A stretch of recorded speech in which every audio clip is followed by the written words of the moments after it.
Hey, it's Clay, and this will be a video chart on ticker symbol AMD. We will take a look at the 30-minute time frame. Real quick, what do I mean by 30-minute in case maybe you're new to charts? Instead of each one of these candlesticks here representing 1 day's worth of price action, which is what you would normally see, each one represents 30 minutes. So while this here may look like several days worth of time, it's actually today's price action broken down into 30-minute time slices. I like to this time frame, and does a good job of telling the quote-unquote story of the price. And in this situation, makes mapping out a very logical question quite straightforward. That question revolves around the fact that today the price made a huge move, compared to where it was. So I mean, when you think on Thursday the price was down there, and now all of a sudden, as of the close on Friday, the price is up there. Any rational person is going to say, yeah, the price has definitely made a very nice move. But that does lead to the valid question now of, but is there any sort of true power behind this price movement? Is there any sort of genuine strength?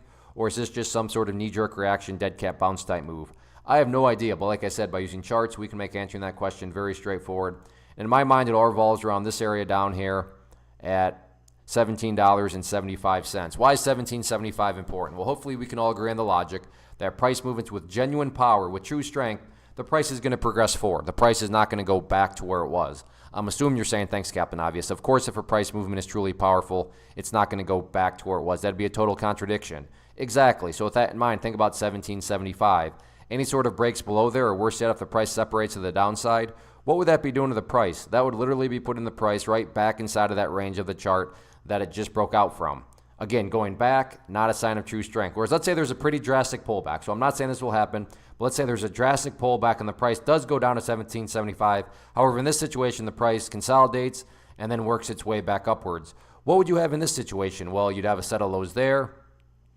You'd have that set of lows down there. And even after, like I said, a drastic pullback, you'd still actually have stair steps making progress in the upwards direction. And again, that's the name of the game. That's what truly strong movements do over time. They make progress forward. And again, in this situation, I am quantifying that statement, progress, as $17.75.